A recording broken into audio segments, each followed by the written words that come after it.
ಹೇಗಿದ್ದೀರಾ? Welcome to the channel.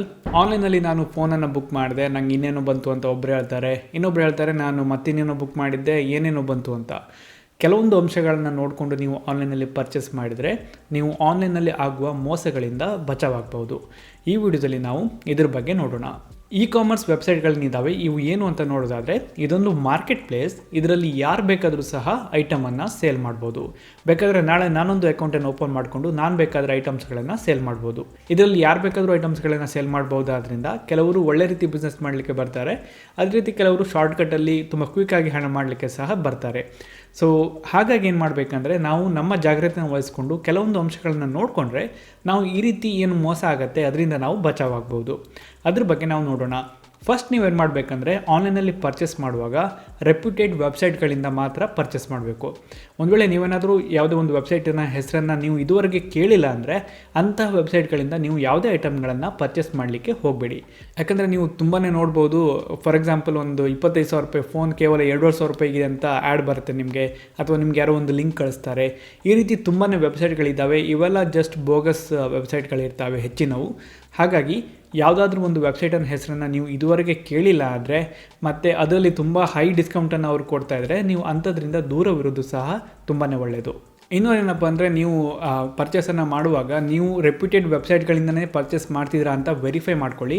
ಕೆಲವೊಂದು ಸಲ ಏನಾಗುತ್ತೆ ಅಂದರೆ ಯಾರೊಬ್ಬರು ನಿಮಗೆ ಲಿಂಕ್ ಕಳಿಸಿರ್ತಾರೆ. ಫಾರ್ ಎಕ್ಸಾಂಪಲ್ ಈ ಪೆನ್ ಡ್ರೈವ್ ಅಮೆಝಾನಲ್ಲಿ ಸಿಗ್ತಾ ಇದೆ, ತುಂಬ ಕಮ್ಮಿಗೆ ಸಿಗ್ತಾ ಇದೆ ಅಂತ ಯಾರೊಬ್ಬರು ಲಿಂಕ್ ಕಳಿಸಿರ್ಬೋದು. ನೀವು ಅದನ್ನು ಕ್ಲಿಕ್ ಮಾಡಿ ಆ ವೆಬ್ಸೈಟ್ಗೆ ಹೋದಾಗ ಅದು ನಿಮಗೆ ಅಮೆಝಾನ್ ಥರನೇ ತೋರ್ಬೋದು, ಆದರೆ ಅದು ಅಮೆಝಾನ್ ಅಲ್ಲದೇನೂ ಸಹ ಇರ್ಬೋದು. ಸೊ ಹಾಗಾಗಿ ನೀವು ಆ ವೆಬ್ಸೈಟ್ಗಳಿಂದ ಪರ್ಚೇಸನ್ನು ಮಾಡುವಾಗ ನೀವೇನಾದರೂ ಯಾವುದಾದ್ರು ಲಿಂಕ್ ಥ್ರೂ ಹೋಗಿದ್ರೆ ಆ ವೆಬ್ಸೈಟ್ಗೆ, ಅದು ಜೆನ್ಯೂನ್ ವೆಬ್ಸೈಟ್ ಅಂತ ನೋಡಿಕೊಂಡು ಅದರಿಂದ ಪರ್ಚೇಸ್ ಮಾಡಿ. ಸೆಕೆಂಡ್ ಏನಪ್ಪ ಅಂದರೆ ನೀವು ಯಾವುದೇ ವೆಬ್ಸೈಟ್ಗಳಿಂದ ಪರ್ಚೇಸ್ ಮಾಡುವಾಗ, for example Amazon, Flipkart, Snapdeal ಈ ರೀತಿ ಯಾವುದೇ ಇರ್ಬೋದು ರೆಪ್ಯೂಟೆಡ್ ವೆಬ್ಸೈಟ್, ಇಲ್ಲಿ ನೀವು ಆ್ಯಕ್ಚುಲಿ ರೆಪ್ಯೂಟೆಡ್ ಸೆಲ್ಲರ್ಸ್ಗಳಿಂದ ಪರ್ಚೇಸ್ ಮಾಡೋದು ತುಂಬಾ ಒಳ್ಳೆಯದು. ಫಾರ್ ಎಕ್ಸಾಂಪಲ್ ನೀವು ಯಾವುದೇ ವೆಬ್ಸೈಟ್ಗಳಿಗೆ ಹೋದರೆ, ಫಾರ್ ಎಕ್ಸಾಂಪಲ್ ಅಮೆಝಾನಲ್ಲಿ ಆದರೆ ಕೆಲವೊಂದು ರೆಪ್ಯೂಟೆಡ್ ಸೆಲ್ಲರ್ಗಳಿದ್ದಾರೆ. ಇವರು ತುಂಬಾ ಅಂದರೆ ಲಕ್ಷಗಟ್ಟಲೆ ಪ್ರಾಡಕ್ಟ್ಗಳನ್ನು ಸೇಲ್ ಮಾಡಿರ್ತಾರೆ ಮತ್ತು ಇವರಿಗೆ ಒಳ್ಳೆಯ ರೇಟಿಂಗ್ ಸಹ ಇರುತ್ತೆ. ಸೊ ಇಂತಹ ರೆಪ್ಯೂಟೆಡ್ ಸೆಲ್ಲರ್ಸ್ಗಳಿಂದ ನೀವು ಪರ್ಚೇಸ್ ಮಾಡಿದರೆ ನಿಮಗೆ ಮೋಸ ಆಗುವ ಸಾಧ್ಯತೆ ಕಡಿಮೆ. ನೆಕ್ಸ್ಟ್ ಏನಪ್ಪ ಅಂದರೆ ಅಮೆಝಾನಲ್ಲಿ, ಫ್ಲಿಪ್ಕಾರ್ಟಲ್ಲಿ ಮತ್ತು ಇತರ ಕೆಲವೊಂದು ವೆಬ್ಸೈಟ್ಗಳಲ್ಲಿ ಒಂದು ಆಪ್ಷನ್ ಇದೆ. ಅದೇನಪ್ಪ ಅಂದರೆ ನೀವು ಒಂದು ಸಲ ಪರ್ಚೇಸ್ ಮಾಡಿದ ನಂತರ ಐಟಮನ್ನು ನಿಮಗೆ ಶಿಪ್ ಮಾಡೋದು ಮತ್ತು ನಿಮ್ಮ ಜೊತೆ ಏನಾದರೂ ಇಂಟ್ರ್ಯಾಕ್ಷನ್ ಇದ್ದರೆ ಅದನ್ನೆಲ್ಲ ಹ್ಯಾಂಡಲ್ ಮಾಡೋದು ಆ ಪರ್ಟಿಕ್ಯುಲರ್ ವೆಬ್ಸೈಟ್ನವರು. ಅಮೆಝಾನಲ್ಲಿ ಈ ಫೆಸಿಲಿಟಿ ಇರೋದಕ್ಕೆ ಫುಲ್ಫಿಲ್ಡ್ ಬೈ ಅಮೆಝಾನ್ ಅಂತ ಇರುತ್ತೆ. ಫ್ಲಿಪ್ಕಾರ್ಟಲ್ಲಿ ಫ್ಲಿಪ್ಕಾರ್ಟ್ ಅಶ್ಯೂರ್ಡ್ ಅಂತ ಇರುತ್ತೆ. ಸೊ ಮೇ ಬಿ ಬೇರೆ ವೆಬ್ಸೈಟ್ಗಳಲ್ಲಿ ಬೇರೆ ರೀತಿ ಹೆಸರಲ್ಲಿ ಇದು ಇರ್ಬೋದು.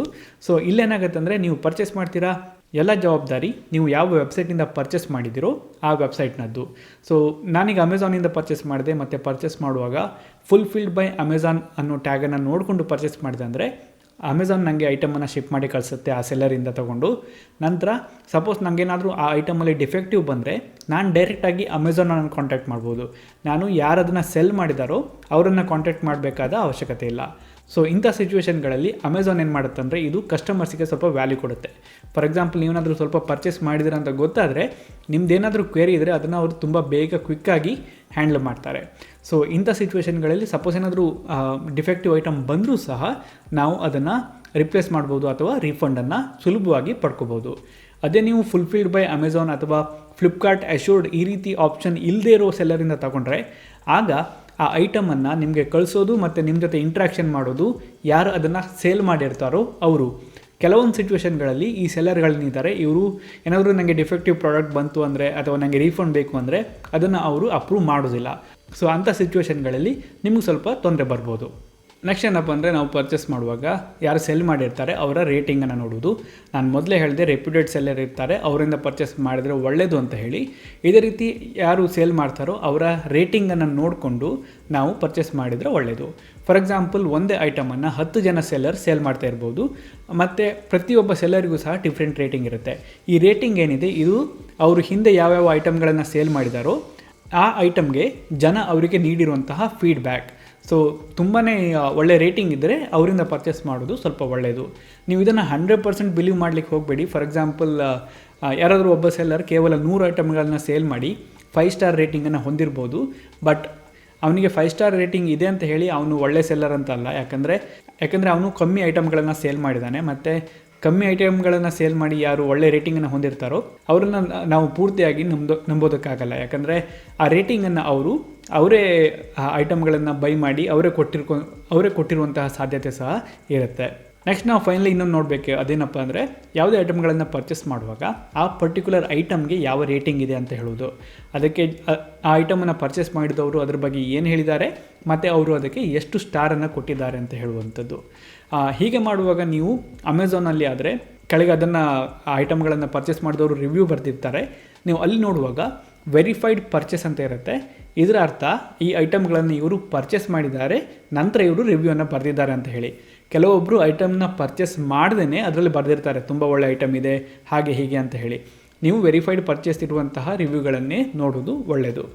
ಇಲ್ಲೂ ಸಹ ಹಾಗೆ ಒಂದು ಐಟಮ್ಗೆ ತುಂಬ ಒಳ್ಳೆಯ ರಿವ್ಯೂ ಇದೆ ಅಂತ ಕೂಡಲೇ ನೀವು ಅದನ್ನು ಎಲ್ಲವನ್ನೂ ಸಹ ನಂಬುವುದು ಅಂತಲ್ಲ. ಯಾಕಂದರೆ ಕೆಲವೊಂದು ಸಲ ಸೆಲ್ಲರ್ಗಳೇನು ಮಾಡಿರ್ತಾರೆ ಅಂದರೆ ಅಮೆಝಾನಲ್ಲಿ ರೇಟಿಂಗನ್ನು ಕೊಡೋರೇ ಇರ್ತಾರೆ. ಫಾರ್ ಎಕ್ಸಾಂಪಲ್ ಟಾಪ್ 100 ರಿವ್ಯೂವರ್ ಆ ರೀತಿಯೆಲ್ಲ ಇರ್ತಾರೆ. ಸೊ ಅವ್ರ ಕೆಲಸ ಏನಪ್ಪ ಅಂದರೆ ಐಟಮ್ಗಳನ್ನು ತಗೊಳ್ಳೋದು, ಅದ್ರ ಬಗ್ಗೆ ರಿವ್ಯೂ ಬರೆಯೋದು. ಕೆಲವೊಂದು ಸಲ ಸೆಲ್ಲರ್ಗಳೇನು ಮಾಡಿರ್ತಾರೆ ಅಂದರೆ ಈ ರೀತಿ ಯಾರು ರಿವ್ಯೂವನ್ನು ಬರೆದಿರ್ತಾರೋ ಅವರಿಗೆ ಐಟಮನ್ನು ತುಂಬ ಡಿಸ್ಕೌಂಟ್ ಕೊಟ್ಟಿರ್ತಾರೆ. ಸೊ ಅಮೆಝಾನ್ ದೃಷ್ಟಿಯಲ್ಲಿ ಅವರು ಪರ್ಚೇಸ್ ಮಾಡಿದ್ದಾರೆ ಅಂತ ಹೇಳಿ ಅವರು ಪರ್ಚೇಸ್ ಮಾಡಿದ್ದಾರೆ ಹೌದು, ಆದರೆ ಅವರು ಕಮ್ಮಿ ಹಣಕ್ಕೆ ಪರ್ಚೇಸ್ ಮಾಡಿ ಒಳ್ಳೆ ರಿವ್ಯೂವನ್ನು ಕೊಟ್ಟಿರುವ ಸಾಧ್ಯತೆ ಸಹ ಇರುತ್ತೆ. ನೀವು ಇದನ್ನು 100% ನೋಡ್ಲಿಕ್ಕೆ ಹೋಗಬೇಡಿ, ಬಟ್ ನಿಮ್ಗೆ ಐಟಮ್ ಬಗ್ಗೆ ಏನಾದರೂ ಮಾಹಿತಿ ಸಿಕ್ಕರೆ ಅದನ್ನೆಲ್ಲ ಪಡ್ಕೋಬೋದು. ಸೊ ಒಂದಿಷ್ಟು ಅಂಶಗಳನ್ನು ನೀವು ನೋಡಿಕೊಂಡು ಪರ್ಚೇಸ್ ಮಾಡಿದರೆ ನೀವು ಆನ್ಲೈನ್ ಶಾಪಿಂಗ್ ಮಾಡುವಾಗ ಸೇಫ್ ಆಗಿರ್ಬೋದು. ನಿಮಗೆ ಏನು ಮೋಸ ಆಗುವ ಸಾಧ್ಯತೆ ತುಂಬ ಕಡಿಮೆ ಇರುತ್ತೆ. ನಿಮಗೇನಾದರೂ ಈ ವಿಡಿಯೋ ಇಷ್ಟ ಆದರೆ ಲೈಕ್ ಮಾಡಿ, ಇಷ್ಟ ಆಗಿಲ್ಲ ಅಂದರೆ ಡಿಸ್ಲೈಕ್ ಮಾಡಿ, ನಿಮ್ಮ ಅಭಿಪ್ರಾಯವನ್ನು ಕಮೆಂಟ್ ಮಾಡಿ. ಇದೇ ರೀತಿ ಬೇರೆ ವಿಡಿಯೋಸ್ಗಳನ್ನ ನೋಡೋದಕ್ಕೆ ನಮ್ಮ ಈ ಚಾನಲ್ಗೆ ಸಬ್ಸ್ಕ್ರೈಬ್ ಮಾಡಿ. Thank you.